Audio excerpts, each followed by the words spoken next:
Next topic equipotential surface.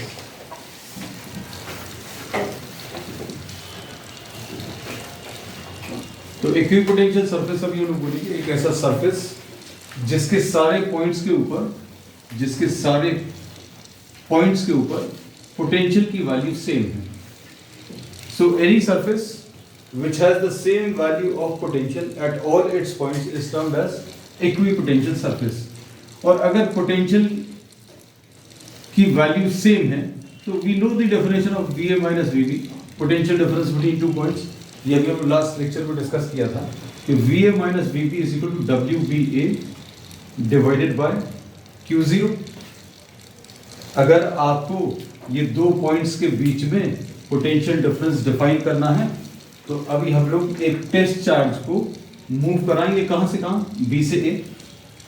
We will be moving a test charge from B to A। B से A अगर charge को move कराएं तो potential difference जो calculate होगा वो VA माइनस VB आएगा and VA minus VB will be equal to WBA, मतलब work done in moving the charge from B to A divided by the charge which you are moving. And since we know that there is a surface, कोई एक ऐसा surface है जिसके सारे points पर potential की value same है, मतलब VA और VB इक्वल है। तो VA और VB अगर इक्वल है तो लेफ्ट साइड की वैल्यू कितनी 0 आ जाएगी और ये WBA divided by Q0। So work done in moving the charge from B to A will be what 0। तो ये इसकी सबसे इंपॉर्टेंट प्रॉपर्टी है। तो दो चीजें अभी हम लोगों ने बोल दी। क्या? सबसे पहला, इक्विपोटेंशियल सरफेस में पोटेंशियल की वैल्यू सेम होगी सारे पॉइंट्स पर। दूसरा, work done in moving any charge, work done in moving any charge on the equipotential surface, ये अभी हम शॉर्ट में लिख दे रहे हैं। Work done in moving any charge on equipotential surface will be equal to 0। अब तीसरी प्रॉपर्टी जो है वो रिलेटेड है इलेक्ट्रिक फील्ड लाइन से। Suppose we are considering a point charge, हम लोगों ने एक पॉइंट चार्ज ले लिया। इस पॉइंट चार्ज के कारण इलेक्ट्रिक फील्ड का जो डायरेक्शन है that is away from the positive, मतलब इलेक्ट्रिक फील्ड कैसी रहती है, radially outward.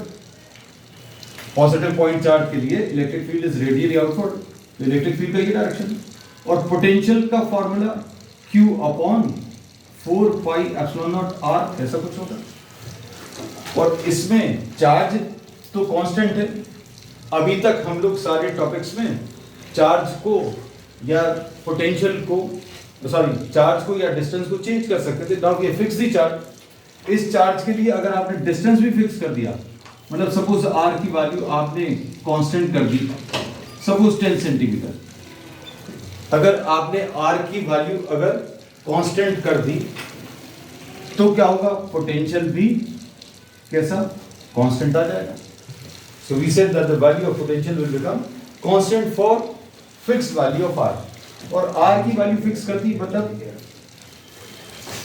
You get what, a sphere, आपको स्फीयर मिलेगा। तो पॉइंट चार्ज के लिए spherical surface with this point charge as the center, spherical surface अगर आपने ले लिया इस पॉइंट चार्ज को सेंटर लेकर, तो सारे पॉइंट्स पर R की वैल्यू फिक्स हो जाएगी। और R की वैल्यू अगर फिक्स हो गई मतलब पोटेंशियल भी कांस्टेंट आ जाएगा। So we say that for a point charge के लिए इक्वी पोटेंशियल सरफेस जो है किस शेप का है, कहने लगे स्फेरिकल शेप का है। So for a point charge equipotential surface is spherical in shape. तो अब हम लोग इसमें ये एक पॉइंट चार्ज ले लिया और इस पॉइंट चार्ज को सेंटर लेकर आपने एक स्फीयर ड्रॉ किया। तो इस स्फीयर के सारे पॉइंट्स पर पोटेंशियल की वैल्यू कांस्टेंट रहेगी और ये कांस्टेंट कितना आएगा, V की value Q upon 4 pi epsilon 0 R। और अगर आपने बड़ा रेडियस ले लिया, रेडियस अगर आपने बड़ा ले लिया इस पॉइंट चार्ज को सेंटर लेकर, तो फिर से जो आपको सरफेस मिलेगा वो कैसा रहेगा, एक इक्विपोटेंशियल सरफेस रहेगा। लेकिन ये डिस्टेंस ज्यादा है, ये डिस्टेंस पहले से ज्यादा है, मतलब रेडियस ऑफ द स्फीयर जो है पहले से ज्यादा है, तो पोटेंशियल की वैल्यू जो है पहले से कम आएगी। Suppose for example we are just taking some numbers, suppose ये 100 वोल्ट है। अगर आपने इसमें रेडियस को डबल कर दिया, रेडियस को अगर डबल कर दिया तो पोटेंशियल की वैल्यू कितनी, आधी हो जाएगी। So all the points on this surface will have a potential of 50 volts if this is having a potential of 100 volts. Condition क्या है, इसकी रेडियस r है और इसकी रेडियस कितनी, 2r। ठीक, तो एक और प्रॉपर्टी अभी हमें पता चली कि पॉइंट चार्ज के लिए इक्विपोटेंशियल सरफेस कैसा है, स्फेरिकल शेप का। एंड अगली प्रॉपर्टी इसमें अभी हम लोग क्या बोल सकते हैं कि इलेक्ट्रिक फील्ड लाइंस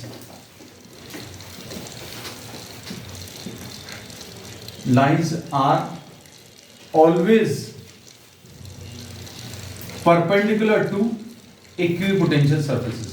ये देखो इलेक्ट्रिक फील्ड लाइन ये है, इक्विपोटेंशियल सरफेस ये है, और ये हमेशा कैसा रहेगा, परपेंडिकुलर। ड्रॉ कर लीजिए, electric field lines are always perpendicular to the equipotential surfaces. अब इसमें एक और प्रॉपर्टी अभी हम लोग बता सकते हैं, क्या, इसमें देखना ध्यान से। इलेक्ट्रिक फील्ड लाइन का ये डायरेक्शन है, जो डायरेक्शन इलेक्ट्रिक फील्ड लाइन का होगा उस डायरेक्शन में अगर आप मूव करेंगे तो क्या होगा, आर की वैल्यू इंक्रीज होगी, और अगर आर इंक्रीज होगा मतलब क्या होगा, पोटेंशियल की वैल्यू डिक्रीज होगी। क्योंकि अभी हम लोगों को ये मालूम है इसका पोटेंशियल और इसका पोटेंशियल अगर आप देखें तो इसका पोटेंशियल ज्यादा है, इसका पोटेंशियल कम है। रीजन क्या है, क्योंकि इधर का डिस्टेंस कम है, इधर का डिस्टेंस ज्यादा है। तो V since this is inversely proportional to the distance, तो डिस्टेंस जिसका ज्यादा होगा वहां पर पोटेंशियल की वैल्यू कैसी, कम आएगी। So we say that electric field lines are always perpendicular to the equipotential surfaces। के बाद क्या लिखेंगे कि potential decreases along the direction of electric field lines। फिर अगली प्रॉपर्टी इसमें, no two equipotential surfaces intersect. कोई भी दो इक्विपोटेंशियल सरफेसेस इंटरसेक्ट नहीं करेंगे, क्योंकि अगर इंटरसेक्ट करेंगे तो क्या होगा, जो इंटरसेक्शन आएगा वहां पर दो वैल्यूज ऑफ पोटेंशियल मिलेगी। जैसे अभी उन्होंने बोला एक इक्विपोटेंशियल सरफेस ये है, एक और इक्विपोटेंशियल सरफेसेस ये इंटरसेक्ट नहीं करेंगे, क्योंकि जहां पर भी इंटरसेक्ट करेंगे at the intersection there will be different values of potential which is not possible. अब इसमें ये वाली जो प्रॉपर्टी है ये बहुत इंपॉर्टेंट है, और इसके बेसिस पर अभी हम लोग कई बार इक्विपोटेंशियल सरफेसेस को प्रेडिक्ट कर सकते हैं। इक्विपोटेंशियल सरफेसेस का शेप कैसा आएगा वो प्रेडिक्ट कर सकते हैं। रब कर दें इसको, रब कर दें।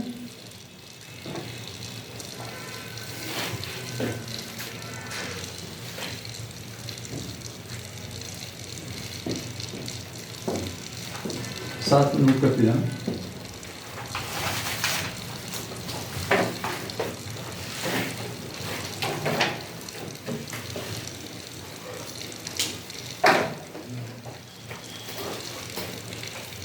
अब इसमें सपोज इलेक्ट्रिक फील्ड लाइंस ऐसी कुछ दी हुई हैं,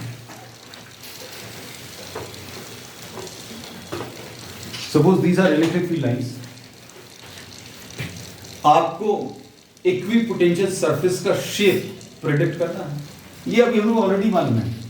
इस टाइप की लाइंस कहां पर पॉसिबल है, अगर ये लाइंस ऐसी कुछ निकल रही हैं फॉर व्हाट, पॉइंट चार्ज, तो ये पॉइंट चार्ज के लिए पॉसिबल है।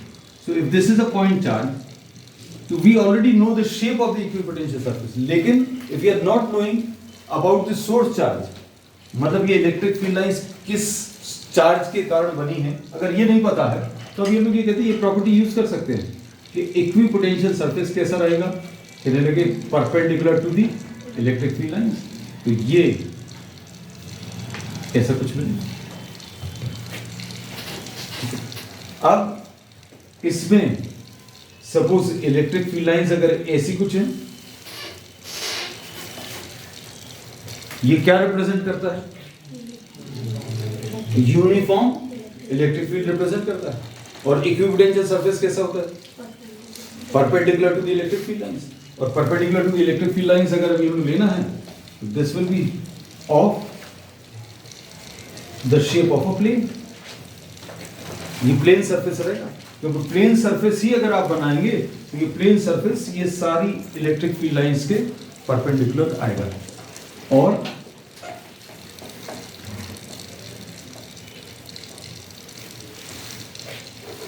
so the shape of the equipotential surfaces for these electric field lines will be of the shape of the plane। और अगर आपको ये ऑप्शन दे दिया जाए कि these are the two surfaces and इनके पोटेंशियल 100 volts and 80 volts हैं, which of these will be having a value 100 और किसकी वैल्यू 80 होगी, बता सकते हैं?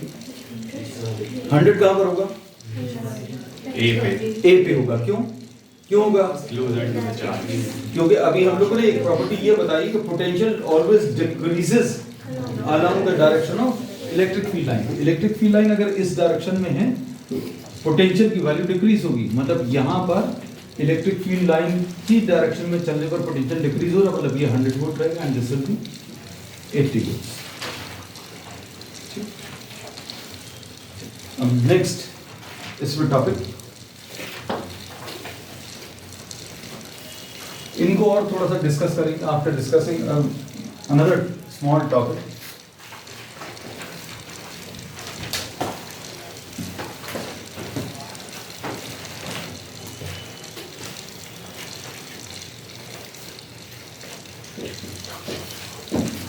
A relationship between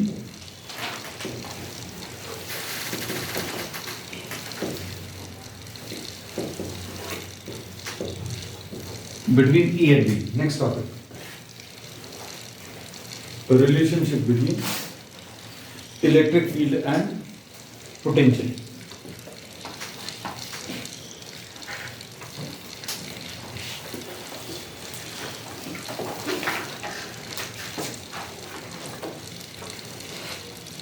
Suppose ये दो इक्वी पोटेंशियल सरफेसेस हैं and this is the direction of electric field। Electric field ऐसी कुछ है। तो अब हम लोग इसमें क्या बोल सकते हैं, ये तुम लोग मालूम होगा। What can we say about the potentials? यहाँ पर पोटेंशियल इस वाले सरफेस पर, suppose we are naming this as 1 and we are naming this as 2। किसका पोटेंशियल कम, किसका ज्यादा होगा? इलेक्ट्रिक फील्ड लाइन का डायरेक्शन मार्क कर दिया, किसका कम होगा? 2 का पोटेंशियल कम होगा। Suppose if this is V, sorry V, अगर ये V है तो ये वाला कितना? V प्लस डेल्टा V है। और इसको अभी हम लोग we are writing this is delta V plus delta. Now suppose we are moving a charge, a test charge between the two surfaces. अब हम लोग एक टेस्ट चार्ज को दोनों सरफेसेस के बीच में चला रहे हैं।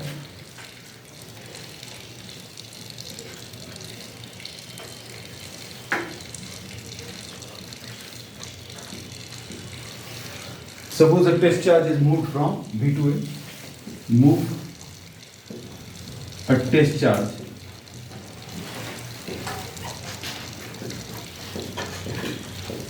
B to A.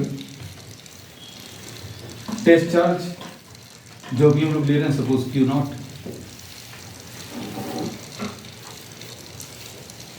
B से A अगर आप किसी टेस्ट चार्ज को चलाएंगे तो इसके ऊपर फोर्स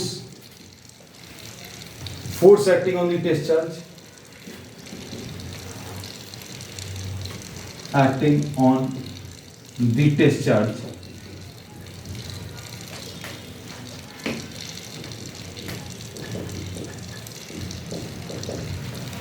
फोर्स की वैल्यू कितनी, Q नॉट इंटू ई, ऐसा कुछ है, इसमें कोई डाउट तो नहीं। अब अगर इस और ये फोर्स का डायरेक्शन कैसा रहेगा, since this is a positive test charge, the direction of the force will be same as the direction of electric field. तो इलेक्ट्रिक फील्ड का जो डायरेक्शन है वो ही फोर्स का भी डायरेक्शन रहेगा। अब आप चार्ज को ऑपोजिट टू द फोर्स चला रहे हैं, suppose the distance between these two is delta L, दोनों इक्विपोटेंशियल सरफेसेस के बीच में। अगर इसमें कहीं पर कंफ्यूजन होता है, you can assume what a point charge, मान लीजिए यहां पर पॉजिटिव पॉइंट चार्ज है और इसके इक्विपोटेंशियल सरफेसेस ऐसे कुछ आने वाले हैं। इलेक्ट्रिक फील्ड कैसी आने वाली है, तो इलेक्ट्रिक फील्ड ऐसे कुछ आने वाली है और पोटेंशियल यहां का ज्यादा रहेगा V प्लस डेल्टा V, और यहां का पोटेंशियल कैसा रहेगा, कम रहेगा। But we are not suppose to draw this type of diagram, so we have drawn this. ये यहां वाला एक इक्विपोटेंशियल सरफेस ले लिया, यहां वाला एक इक्विपोटेंशियल सरफेस ले लिया, इस चार्ज के ऊपर लगने वाला फोर्स Q नॉट इंटू ई। अब आप B से A अगर आप चलाएंगे तो वर्क डन कितना आ जाएगा, डेल्टा W। कैसे निकालोगे वर्क, वर्क निकालने का तरीका F into S into cos theta. Force कितना है, Q नॉट इंटू ई, और डिस्टेंस कितना मूव कराया, डेल्टा एल। दोनों के बीच में एंगल कितना है, 180 डिग्री। 180 क्यों है, क्योंकि आपने फोर्स ऊपर की तरफ लग रहा है और डिस्टेंस आपका कहां, नीचे की तरफ। तो ये कितना आ जाएगा, डायरेक्टली भी आप देख सकते हैं, you can write down this directly कि फोर्स इतना है और डिस्प्लेसमेंट ऑपोजिट डायरेक्शन में Q not E into delta L. एक तरीका ये है,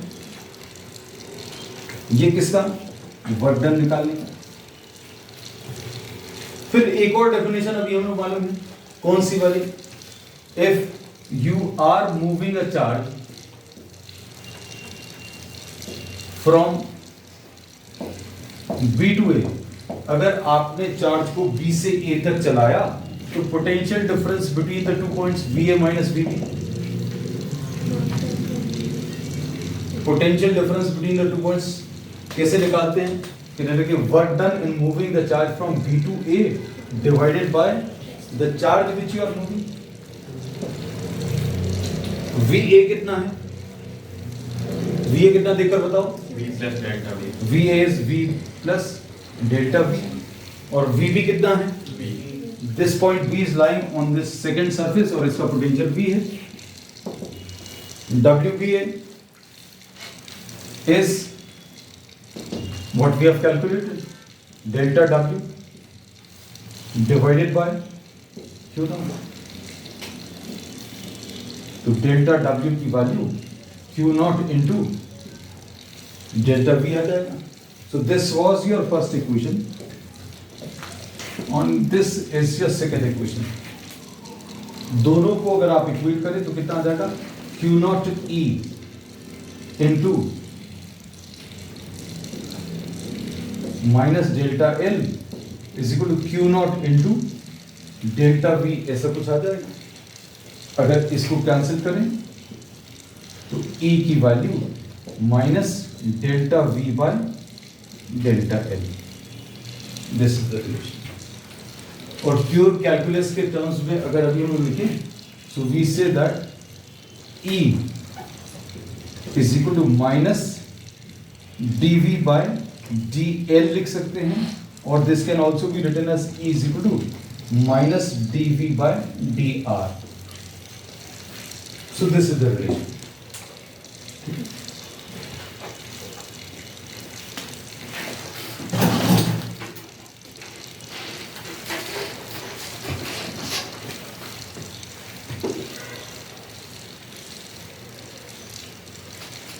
नोट करिए,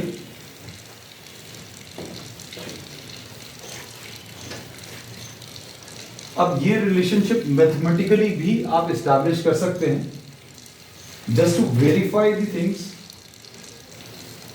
मैथमेटिकली, मतलब इसमें फिजिक्स का कॉन्सेप्ट ज्यादा नहीं है।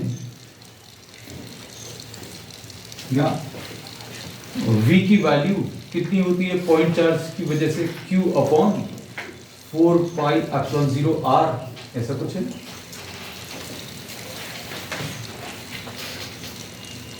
dv by dr अगर आप निकालें differentiation, this is pure differentiation of potential with respect to r, will be q upon 4 pi epsilon naught d by dr of 1 upon r। आप चाहो तो पूरा ये साथ में लिख सकते हैं, d by dr, q upon 4 pi epsilon naught common, d by dr of r को ऊपर अगर लिखें तो r to the power of कितना -1 आएगा, और q upon 4 pi epsilon naught -1 r to the power of -1, so this is minus q upon 4 pi epsilon naught r to the power of -2, r to the power of -2 को नीचे अगर लिखें तो ये कितना आ जाएगा minus q upon 4 pi epsilon naught r square। ये potential dv by dr का रिलेशन आया, और ये अभी हम लोगों को मालूम है ये किस चीज का फॉर्मूला है,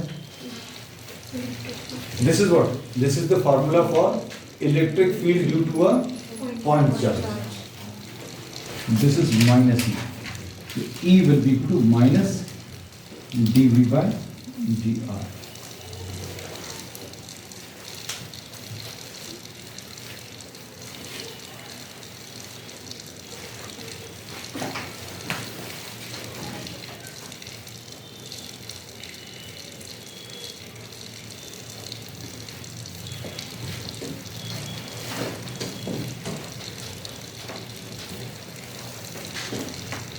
अब इस रिलेशनशिप पर भी बेस्ड आपको क्वेश्चंस मिलते हैं, topics which we have discussed today.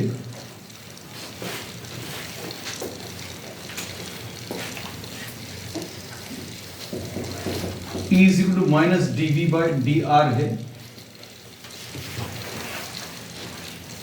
अगर हम लोग dv को कांस्टेंट ले लें, मतलब चेंज इन पोटेंशियल, इसको कांस्टेंट ले लें, इसको कांस्टेंट ले लें, इसको समझने की कोशिश करना। हमने 2 इक्वी पोटेंशियल सरफेसेस लिए, 3 लिए, 4 लिए, लेकिन हर 2 इक्वी पोटेंशियल सरफेसेस के पोटेंशियल्स का डिफरेंस dv कांस्टेंट है। सपोज dv की वैल्यू आपने कांस्टेंट 20 ले ली, तो E किसके इनवर्सली प्रोपोर्शनल है, चलिए लगे ये r के या dr के इनवर्सली प्रोपोर्शनल है, जो कि ये इंडिकेट करेगा कि electric field is depending on the separation between the equipotential surfaces. तो इक्विपोटेंशियल सरफेसेस जहां पर पास पास में है, अगर ये वाली वैल्यू स्मॉल है, अगर ये वाली वैल्यू स्मॉल है, मतलब इलेक्ट्रिक फील्ड की वैल्यू कैसी लार्ज रहेगी। बात समझे, बहुत सिंपल सी चीज बोला, हमने ये बोला कि जहां पर ये dr मतलब spacing of the equipotential surfaces कम है, वहां पर इलेक्ट्रिक फील्ड की वैल्यू ज्यादा आने वाली है। इसका मतलब क्या है कि इलेक्ट्रिक फील्ड, अब इसको कन्वर्सली बोल रहे हैं, इलेक्ट्रिक फील्ड जहां पर ज्यादा है वहां पर इक्विपोटेंशियल सरफेसेस पास पास में बनाने हैं। वहां पर इक्विपोटेंशियल सरफेसेस कैसे पास पास में, जैसे मान लीजिए आपको ऐसा बोला है कि electric field is increasing in this direction,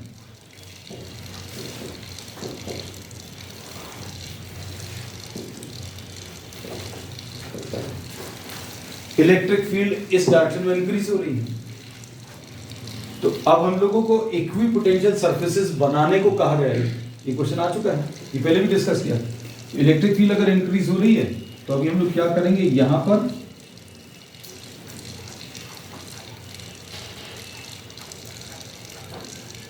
यहाँ पर इलेक्ट्रिक फील्ड अगर इंक्रीज हो रही है मतलब यहाँ पर इलेक्ट्रिक फील्ड ज़्यादा है, इलेक्ट्रिक फील्ड अगर ज़्यादा है मतलब इक्विपोटेंशियल सर्फेसेस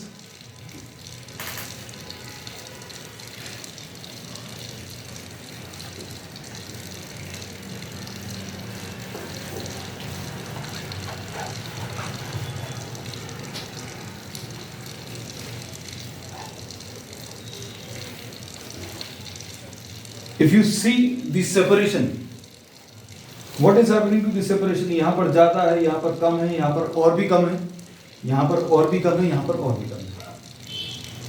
तो क्या बोल सकते हैं? If the separation of the equipotential surfaces is decreasing, separation decrease हो रहा है मतलब क्या है? इलेक्ट्रिक फील्ड स्ट्रॉन्ग है, इलेक्ट्रिक फील्ड की value stronger in the positive y direction. और ये अगर वैल्यूज आपको मार्क करनी है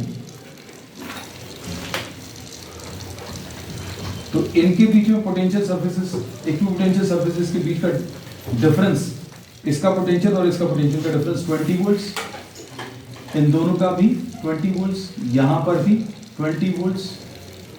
मतलब ये चीज अभी हम लोगों ने बोली हुई है क्या कि difference of potential is same for all the equipotential. Clear?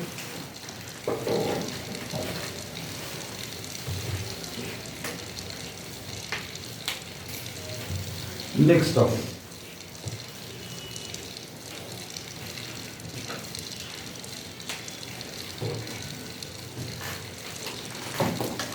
अच्छा इसमें एक चीज और बता देंगे, इक्विपोटेंशियल सर्फेसेस पे बात आई है, इस पर भी एक और क्वेश्चन और भी आया, बोल यार डिस्कस कर दिया था ना, फिर से करते हैं। सपोज ये दो पॉजिटिव चार्जेस हैं, ये दो पॉजिटिव चार्जेस के लिए which are placed very near to each other, इनके लिए इलेक्ट्रिक फील्ड लाइंस का पैटर्न और इक्विपोटेंशियल सर्फेसेस का पैटर्न अब हम लोग को जज करना है ना। इलेक्ट्रिक फील्ड बताने का तरीका तो अभी ने बहुत सिंपल बताया है। इलेक्ट्रिक फील्ड लाइंस अगर किसी भी सिस्टम की बनानी है, किसी भी सिस्टम की इलेक्ट्रिक फील्ड लाइंस अगर आपको बतानी है तो क्या करना पड़ेगा? आपको एक 1 कूलम चार्ज को छोड़ना पड़ेगा। 1 कूलम चार्ज को अगर आप छोड़ोगे, जिस रास्ते पर वो चलेगा, इमेजिन करना, जिस रास्ते पर भी वो चलेगा वो इलेक्ट्रिक फील्ड लाइन रहेगी। तो यहाँ पर अगर 1 कूलम चार्ज आप छोड़ते तो ये ऐसा जाना चाहिए, ये पॉजिटिव चार्ज 1 कूलम चार्ज को रिपेल करेगा, but this positive charge is also repelling, ये पॉजिटिव चार्ज 1 कूलम को रिपेल कर रहा है, ये भी रिपेल कर रहा है, तो ये ऐसा तो जा नहीं पाएगा। अब ये नहीं होता तो ऐसा मूव करता, लेकिन यहां पर एक और पॉजिटिव चार्ज है, this will change its path, ऐसा कुछ आना है ना। तो अभी आप इमेजिन करते जाना और ये लॉजिक लगाते जाना, you can draw what the electric field lines for two positive charges placed near to each other.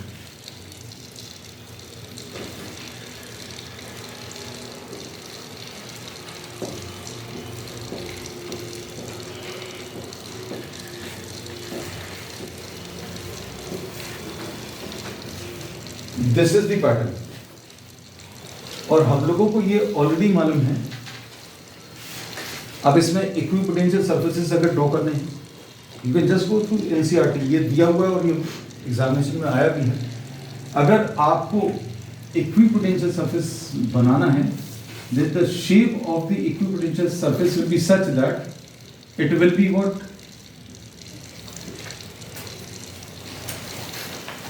Perpendicular to what? The electric field lines. तो इसके लिए अभी हम लोगों को जो शेप मिलने वाला है वो ऐसा कुछ आएगा। ऐसा ही अभी हम लोग जज कर सकते हैं किसके लिए, और डाइपोल पॉजिटिव और नेगेटिव चार्ज के लिए। तो इसके डायग्राम जरूर देख लेना, वेरी इंपॉर्टेंट। ये फिगर 2.11 है एनसीईआरटी में।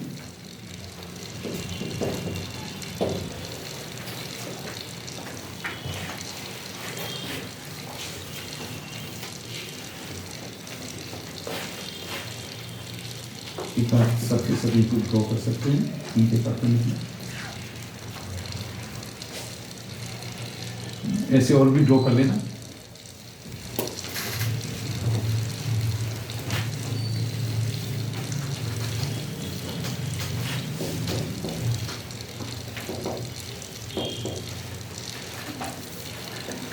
Next, potential energy of a two charge system.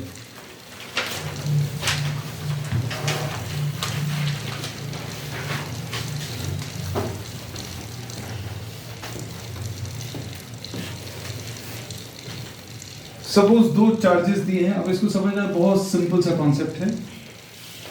These are two charges which are placed at a distance r perpendicular. Potential energy, as we have studied earlier also, it is the energy due to the position. अभी जो present position है, इस पर लाने में जो system के ऊपर वर्क किया है, that gets stored in this system in the form of energy. तो कहने लगे ये suppose r distance पर दिए हुए हैं, तो ये r डिस्टेंस पर शुरू से तो नहीं रहे होंगे, आपने इनको असेंबल किया होगा। तो हम लोग इसमें क्या अज्यूम करेंगे? We assume what, both the charges infinity apart, दोनों चार्जेस इन्फिनिटी अपार्ट हैं, मतलब दोनों चार्जेस ये भी यहाँ पर नहीं है, ये भी यहाँ पर नहीं है। तो अभी हम लोग ये बोलते हैं assume both charges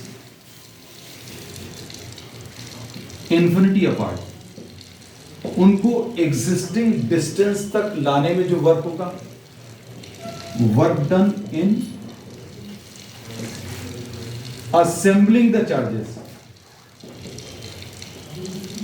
work done in assembling the charges get stored in the system in the form of energy which will be termed as what, the potential energy. इसको हम क्या पोटेंशियल एनर्जी बोलेंगे।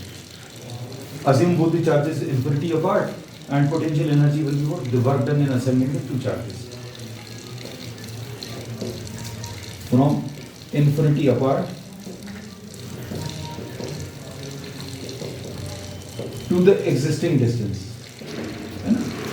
और ये अभी हम कैलकुलेट करेंगे using the concept of potential. Potential का कॉन्सेप्ट यूज करके निकालेंगे। कैसे? अब इसको देखना,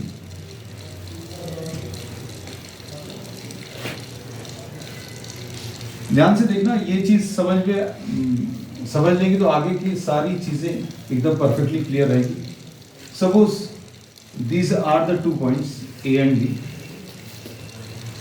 अब इसमें Q1 एंड Q2 अब नहीं है। Q1 is neither present at A nor Q2 is present at B. कहां चले गए? इन्फिनिटी। तो सबसे पहले अभी हम लोग Q1 को लेकर आएंगे। मूव Q1, ये थोड़ा सा डिटेल में अभी हम शुरू में लिख देंगे। Move Q1 from infinity to A. हम लोगों ने Q1 को चलाया कहां से? इन्फिनिटी से। अब जब आप Q1 को इन्फिनिटी से ए तक लाएंगे तो वर्क कैलकुलेट कर लो। वर्क कैसे कैलकुलेट करेंगे? वर्क कैलकुलेट करने का तरीका, पोटेंशियल की डेफिनेशन। पोटेंशियल की डेफिनेशन क्या होती है? Potential at point A is equal to work done in moving the charge from infinity to A divided by the charge which you are moving. ऐसी ये डेफिनेशन, ऐसी थी डेफिनेशन। अब हम लोगों ने बोला ए पॉइंट पर या ए पॉइंट के आसपास और कोई चार्जेस प्रेजेंट नहीं है, तो वर्क कैसे निकालोगे? Work done in moving the charge from infinity to A, this will be equal to, ये याद रखना, किसको चला रहे हैं वो लिख लो, उसको मल्टीप्लाई करो किससे? पोटेंशियल से। पोटेंशियल से मल्टीप्लाई करो किसके? पोटेंशियल से, जिस पॉइंट तक आप उसको चला रहे हो। यू आर मूविंग व्हाट, आपने किसको चलाया? Q1 को चलाया, तो Q1 मल्टीप्लाई करना है। किससे मल्टीप्लाई करना है? पहले देखो कहां तक चलाया। आप इन्फिनिटी से ए तक चला रहे हो, तो जहां तक चलाना है उस पॉइंट के पोटेंशियल से मल्टीप्लाई करना है।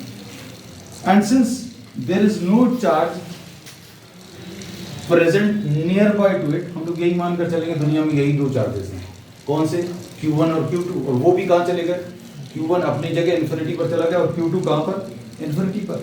तो Q1 जब लेकर आएंगे तो यहाँ पर आसपास में कोई और चार्ज है नहीं, कहले B का चार्ज कहाँ गया, B पर भी तो था, लेकिन B को अभी हम लोग नहीं लेकर आए, B का चार्ज कहाँ पर है, इन्फिनिटी पर। So this will not be facing any charge, ये कहीं का रिपल्शन फेस नहीं करेगा। तो Q1 इंटू VA की वैल्यू कितनी, 0, तो इसको अभी हम लोग W1 लिख लिया। तो Q1 को लाने में कोई वर्क नहीं करना पड़ेगा। अब ये A पॉइंट और ये B पॉइंट, A पर क्या आ गया, A पॉइंट पर Q1 आ गया, B पॉइंट पर क्या है, B पॉइंट पर कुछ भी नहीं है। अब क्या करेंगे, Q2 चलाएंगे, कहां से, इन्फिनिटी से।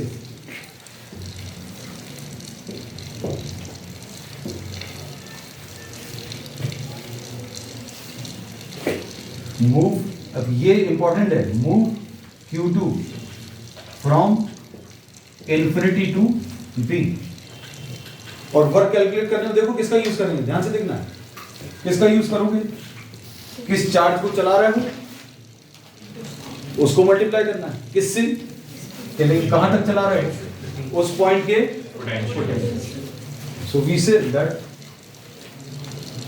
वर्क डन इन मूविंग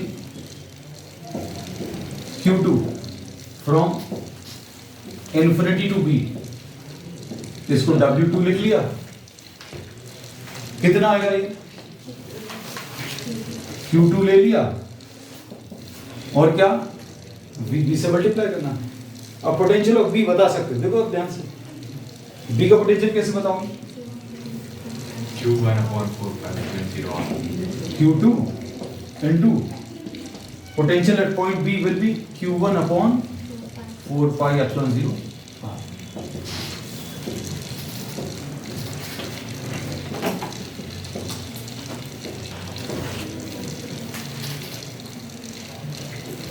और पोटेंशियल एनर्जी क्या होगा, हम लोगों ने यही बोला, potential energy is what, the work done. और वर्क डन अगर निकालना तो कैसे निकालोगे, पहले W1 में क्या, W2 को ऐड कर दो, W1 प्लस W2, W1 कितना है 0 और W कितना है, W2 कितना है Q1 Q2 अपॉन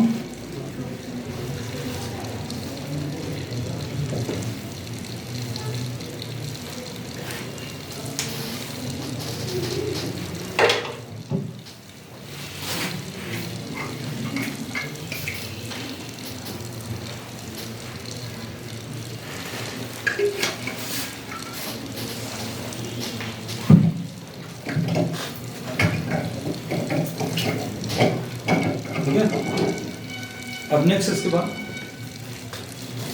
ये potential energy of two charge system, this is potential energy of two charge system.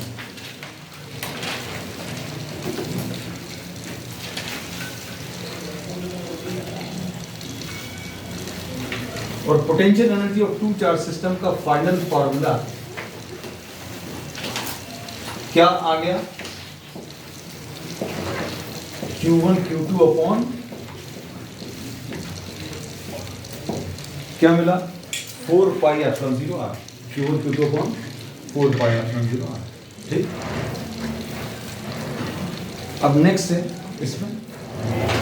इसमें ये चीज ध्यान रखना, एक और चीज बता दूं कि this is a scalar quantity, ये स्केलर क्वांटिटी है और एग्जामिनेशन में इस पर बेस्ड न्यूमेरिकल्स आते हैं, बहुत सारे आए हैं, देखना आपकी वाइज में। इसमें जब भी आप कैलकुलेशन करेंगे Q1 एंड Q2 को प्रॉपर साइंस देने हैं, मतलब अगर ये पॉजिटिव है तो पॉजिटिव लिखना, अगर ये नेगेटिव है तो नेगेटिव लिखना, प्लस माइनस साइंस आपको रखने हैं कैलकुलेशंस करते समय। कहां पर साइंस नहीं रखने हैं, कहां पर साइंस नहीं रखने, फोर्स के कैलकुलेशन में नहीं रखने, जो भी वेक्टर्स हैं, अगर वेक्टर फॉर्म में लिखते हो तो जरूर प्लस माइनस भी लिखते हैं वहां पर, but generally if you are doing the calculations, अगर आप कैलकुलेशंस कर रहे हैं किसके, फोर्स के या फिर इलेक्ट्रिक फील्ड के, उसमें आप प्लस माइनस साइंस का यूज नहीं करेंगे।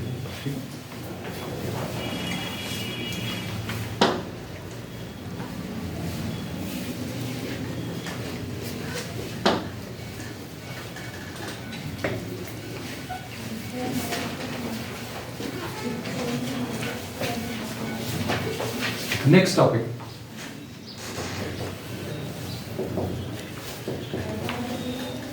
पोटेंशियल एनर्जी ऑफ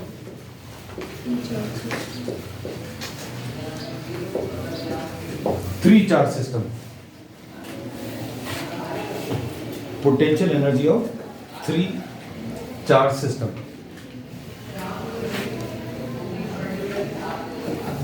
सपोज ये तीन चार्जेस हैं,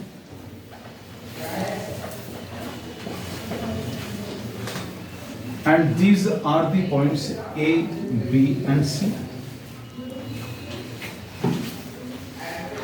फिर से कैसे कैलकुलेशंस करेंगे बताओ? हम सीरीज ऑफ डायग्राम्स लेकर करेंगे। You need not draw all the diagrams, सिर्फ समझने के लिए इन दोनों के बीच का डिस्टेंस R12 मार्क कर देना है। इन दोनों के बीच का डिस्टेंस R13 और इन दोनों के बीच का डिस्टेंस कितना, R23 मार्क कर देना है।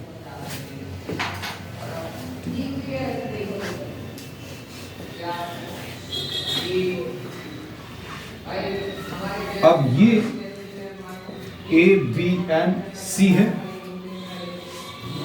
यहां पर ये Q1 भी नहीं है, B पर Q2 भी नहीं है और C पर Q3 भी नहीं है। कहां पर है ये चार्जेस? A वाला चार्ज Q1 इंफिनिटी पर है, B वाला चार्ज इंफिनिटी पर है और C वाला चार्ज इंफिनिटी पर। तो सबसे पहला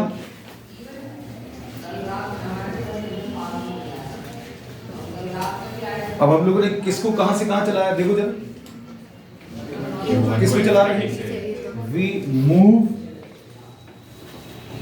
Q1 from infinity to A.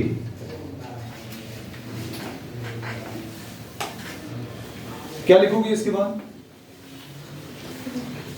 W1 is what? The work done in moving Q1 from infinity to A. कैसे मिलेगा? देखो हमने याद करा है कैसे, किसको चला रहे हो? Q1 को चला रहे हो तो Q1 लेंगे। कहां तक चला रहे हो? A तक चला रहे हैं तो किसके पोटेंशियल से? A के पोटेंशियल से। अब A पर कोई पोटेंशियल होगा क्या? क्यों नहीं होगा? क्योंकि आसपास में कोई चार्ज दिख ही नहीं रहा। B पर भी चार्ज नहीं है, B का चार्ज कहां पर है? इंफिनिटी पर। C का भी चार्ज इंफिनिटी पर। इसकी वैल्यू Q1 इंटू 0 यानी 0 आ जाएगा। Is this clear? अब इसके बाद A पर सपोज क्या Q1 आ गया। ये पार्ट तो बिल्कुल सिमिलर है, मतलब किसके जैसा जो अभी लोग 2 चार्ज सिस्टम का लिया था। ये R12 है और ये, अब हम लोग क्या करेंगे इसमें?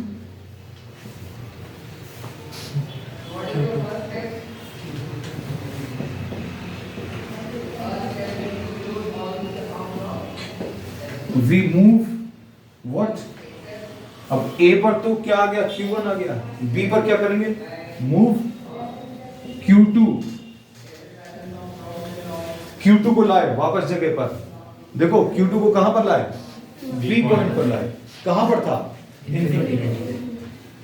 अब ये लाइनें जो हैं ये कॉमन रहेंगी। Move Q2 from infinity to B।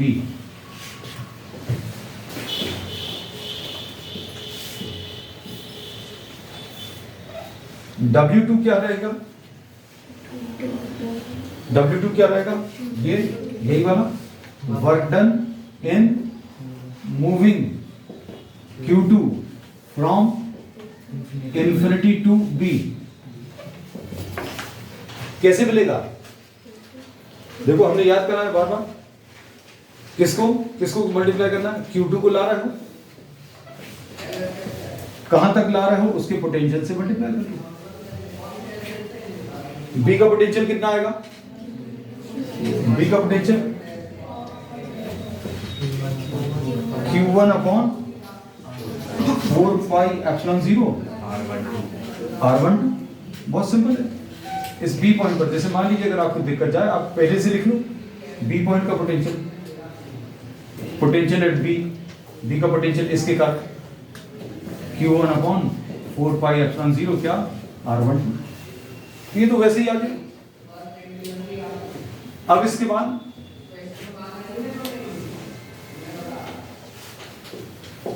A पर Q1 है, B पर क्या है? Q2। इनके बीच का डिस्टेंस कितना? R12। और ये पॉइंट C का चार्ज कहां है बेटा? C का चार्ज कहां है? इन्फिनिटी पर।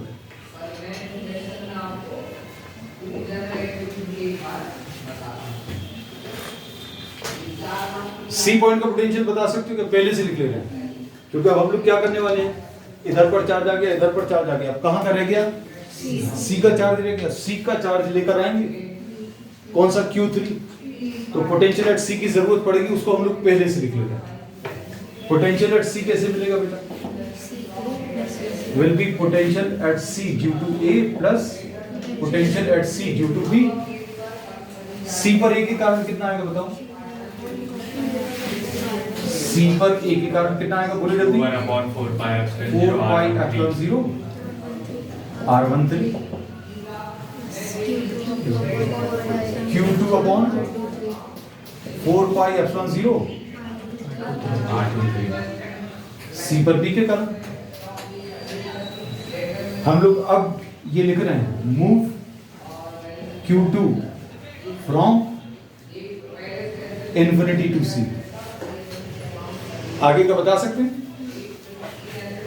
W3 क्या आएगा बोलो बेटा? Work done in moving, I am so sorry, Q3 from infinity to C। कैसे निकालोगे? याद है कैसे निकालना है? Q3 into VC। जिसको चला रहे हो और जहां तक चला रहे हो दोनों को मल्टीप्लाई करना। अब Q3 तो ये हो गया, और VC कितना है? Q1 upon 4 pi epsilon 0 R13 plus Q2 upon 4 pi epsilon 0 क्या? R23। अब देखना, याद रखने का तरीका, ये Q1 Q3, ये क्या है? Q2 Q3, नीचे क्या है? 4 पाई एप्सिलॉन 0, यहां पर भी 4 पाई एप्सिलॉन 0। चलेगा R है, चलेगा R कौन सा है? 1 और 3 के बीच का डिस्टेंस। यहां पर R कौन सा है? 2 और 3 के बीच का distance. And potential energy will be equal to what? W1 plus W2 plus W3। हो गया? W1 कितना है? 0। W2 कितना है?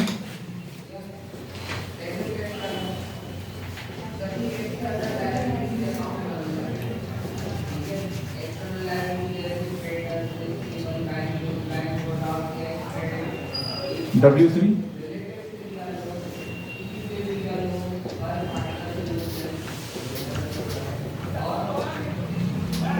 Q2 Q3 upon 4 pi epsilon 0 क्या? R23। ठीक। अब इसमें अगर आप अच्छे से देखें तो ये तीन चार्जेस में कॉम्बिनेशन पॉसिबल कौन कौन से हैं? Q1 Q2 का एक कॉम्बिनेशन पॉसिबल है, फिर Q1 Q3 का पॉसिबल है और Q2 Q3 का। ये तीनों कॉम्बिनेशन आएंगे, Q1 Q2, Q1 Q3 and Q2 Q3। 4 pi epsilon 0 आने हैं। और नीचे क्या आएगा? R between 1 and 2। ये क्या आ जाएगा? R between 1 and 3। यहां पर क्या आ जाएगा? R between 2 and 3। तो अगर तीन चार्जेस दिए हैं तो जितने पॉसिबल कॉम्बिनेशन हैं वो बना सकते हैं। नेक्स्ट, इसके बाद नेक्स्ट टॉपिक ड्रॉप कर दें।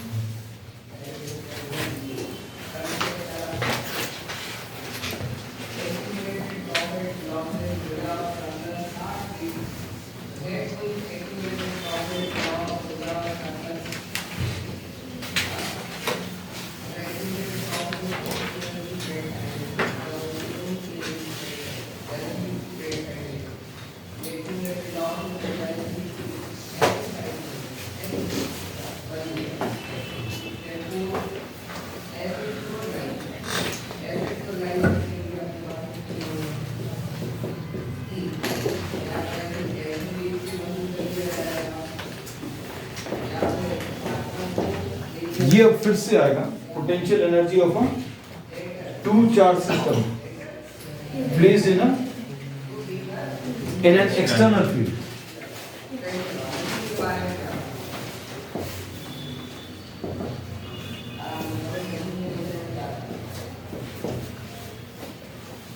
नेक्स्ट,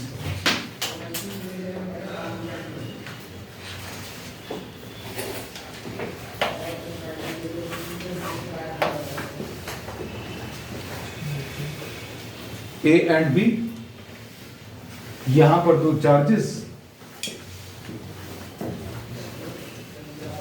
लेकिन यहां पर ऑलरेडी कोई क्या एग्जिस्ट कर रही है?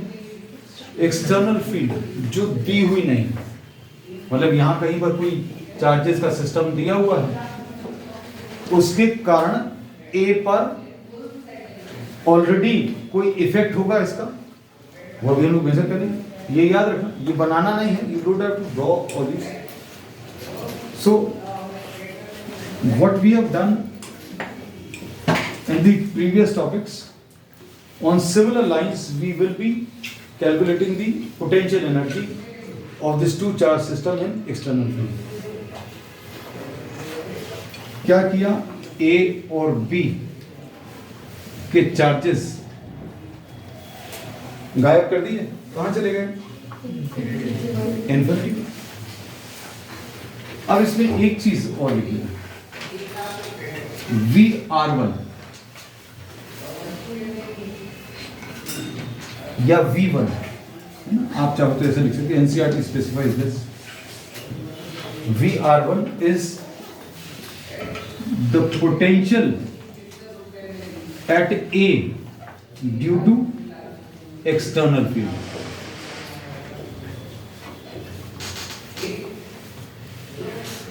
कोई दिक्कत इसमें? मतलब यहां पर कोई चार्जेस नहीं भी है।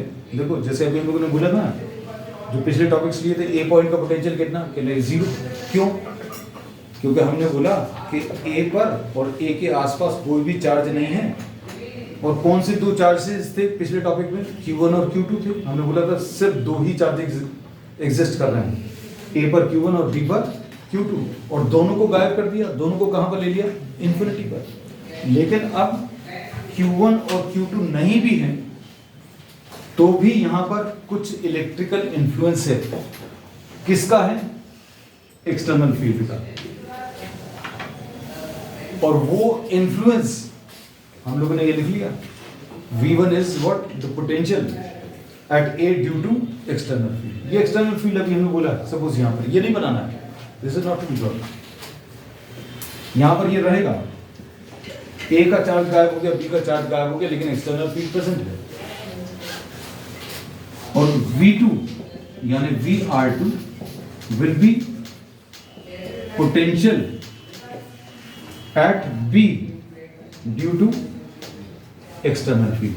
पूरा पूरा लिख लेना, I've written in short.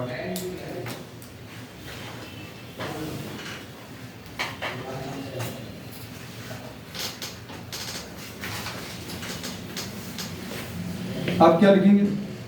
ए और बी पर कोई चार्जेस नहीं है, ए और बी के चार्जेस कहां चले गए? इन्फिनिटी पर। सो मूव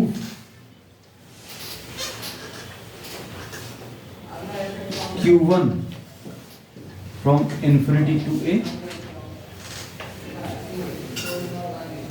W1 क्या आ जाएगा बेटा? W1 क्या आ जाएगा? Work done. ये तो लिखना पड़ेगा, वर्क डन इन व्हाट? बोलो जल्दी। Q1 from infinity to Q1 A. from infinity to A। कैसे लिख लेगा? याद हो गया होगा? Q1 into B। किससे? कहने लगे Q1 को मल्टीप्लाई करना, क्योंकि Q1 को लाए हो, कहां तक लाए हो? ए तक, ए के पोटेंशियल से। और ए का पोटेंशियल मालूम है, इसको ए का पोटेंशियल लिख दे रहे हैं। ये कितना है? Q1 into VR1। ये पिछले टॉपिक में जीरो आया था। क्यों जीरो आया था? क्योंकि यहाँ पर कोई चार्ज का सिस्टम नहीं था, अभी भी नहीं है, अभी भी नहीं है। लेकिन Q1 को आप इंफिनिटी से ला रहे हो, तो ए पॉइंट पर किसी एक्सटर्नल फील्ड का इफेक्ट है, और वो इफेक्ट किसमें? V के टर्म्स में मेजर किया है। अब ए पॉइंट पर Q1 आ गया, बी पॉइंट पर अब किसको लाओगे? Infinity.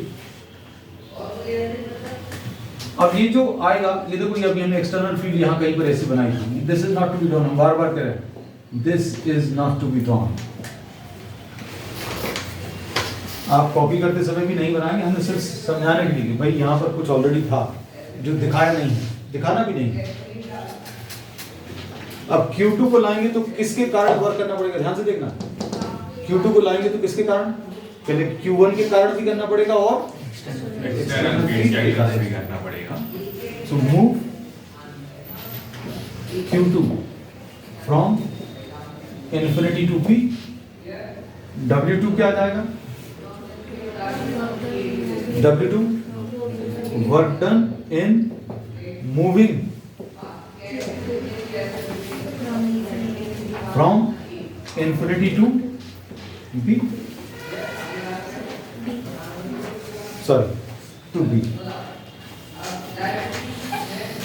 from infinity to B। कैसे निकालेंगे? किस चार्ज को चलाया? Q2 को चलाया। कहां तक चलाया? B तक। तो B के पोटेंशियल से मल्टीप्लाई करेंगे। अब B का पोटेंशियल किसके कारण होगा? अच्छे सुनना, Q1 और external potential at B due to what? कौन सी दो चीजें रहेंगी? Point charge at Q1 and external इसको फील्ड। रख सकते हैं, इसकी जरूरत भी नहीं है। Due to Q1 and external field. देखो यहां पर V भी नहीं लिखा हमने, इंटेंशनली अभी हम लोगों ने कहीं पर यहां पर V भी नहीं लिखा, सिर्फ उसमें VA लिखा था। अगर किसी ने लिख लिया हो इसको देख कर कि यहां पर VA है, यहां पर V भी लिख लो, नहीं, ऐसा नहीं था। तो इस पॉइंट पर पोटेंशियल इसके कारण होगा और एक्सटर्नल फील्ड के कारण। Q1 के कारण कितना आ जाएगा बताओ बेटा? Q1 अपॉन 4πε0 क्या? R12 प्लस एक्सटर्नल फील्ड के कारण, एक्सटर्नल फील्ड के कारण ये लिखा हुआ VR2 मल्टीप्लाई कर लो Q1 Q2 upon 4 pi epsilon 0 R12 plus Q2 into VR. Potential energy, total work done. So U will be equal to W1 plus W2.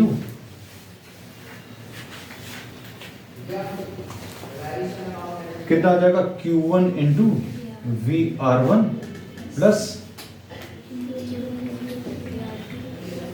VR2 plus Q1 Q2 upon 4 pi epsilon 0 R12. ऐसा कुछ है.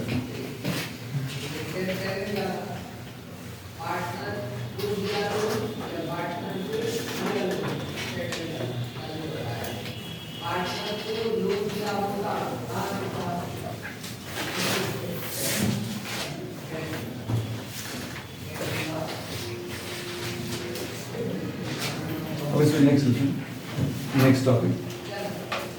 Potential energy of a dipole.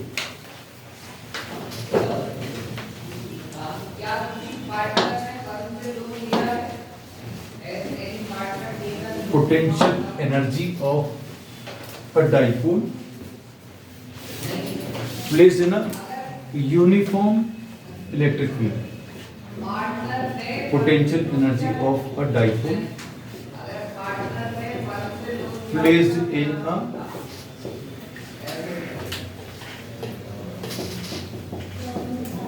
Uniform electric field, या फिर इसको ऐसा भी लिख सकते हैं work done in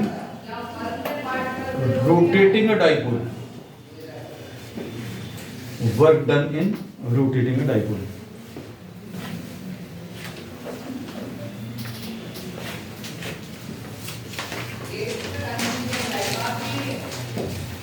suppose this is a uniform electric field, और यूनिफॉर्म इलेक्ट्रिक फील्ड को हम लोग कैसे रिप्रेजेंट करते हैं?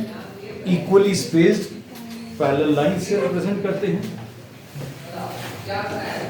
This is E minus Q and this is what? Plus Q. और इसका डाइपोल मोमेंट का इलेक्ट्रिक फील्ड के साथ जो एंगल है वो थीटा है. पिछली क्लास में अभी लोग पढ़ चुके हैं कि जब भी whenever a dipole is placed in a electric field, a torque acts on it. Torque की वैल्यू कितनी आ जाएगी? Sine theta. और पोटेंशियल एनर्जी अभी हम लोगों ने जैसा प्रीवियस टॉपिक्स में पढ़ा is related to what? The work done. आपको वर्क निकालना है, और वर्क यहाँ पर निकालना है फोर्स इनटू डिस्प्लेसमेंट लेते थे, या हम लोगों ने लास्ट टॉपिक में चार्ज इनटू द पोटेंशियल लेते थे. But here since the torque is acting, इसके ऊपर एक टॉर्क काम कर रहा है. क्यों? क्योंकि ये फोर्स QE है, ये वाला force QE opposite to the field है. तो इसमें वर्क अगर कैलकुलेट करना है तो work will be calculated in terms of, जैसा फोर्स इनटू डिस्टेंस लेते थे वैसा यहां पर क्या आएगा? Torque into the rotation. So what we are doing, we are taking a small rotation, छोटा रोटेशन. ये छोटी वैल्यूज क्यों लेते हैं? अगर हमने छोटा रोटेशन लिया तो क्या फायदा होगा? किसको कांस्टेंट मान सकते हैं? टॉर्क को हम लोग कांस्टेंट मान सकते हैं. Total work done will be integration of dW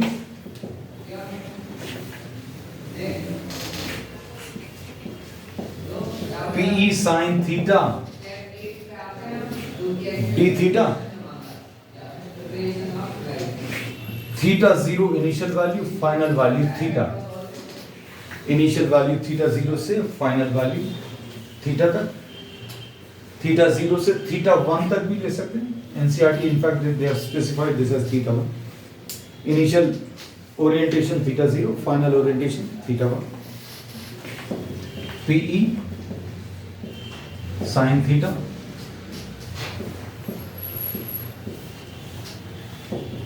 PE sin theta का integration is what? Minus cos theta theta 0 से कहाँ, थीटा 1 तक, माइनस पीई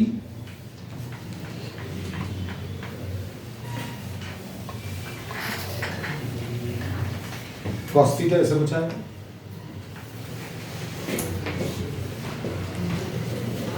कैसे, अपर value minus the lower value,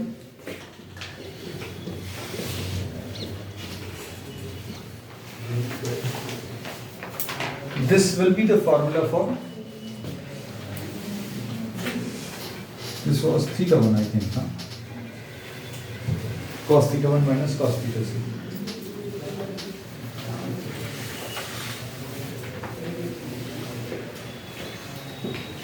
And we select a specific orientation theta 0 is equal to 90. इसके लिए कितना work आएगा वो निकाल लो, और इस पर पोटेंशियल एनर्जी की वैल्यू 0 मान लेते हैं। We assume potential energy at 90 is equal to 0. Theta 0 की वैल्यू 90 है, तो वर्क डन कितना हो जाएगा, minus p E cos theta 1।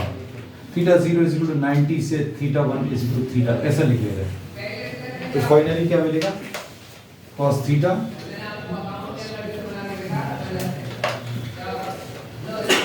minus cos 90, so this will be minus PE cos theta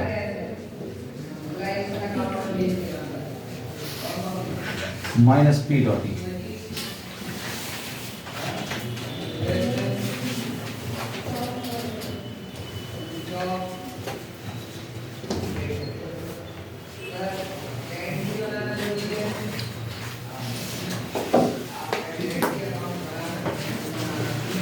Continue this. Okay.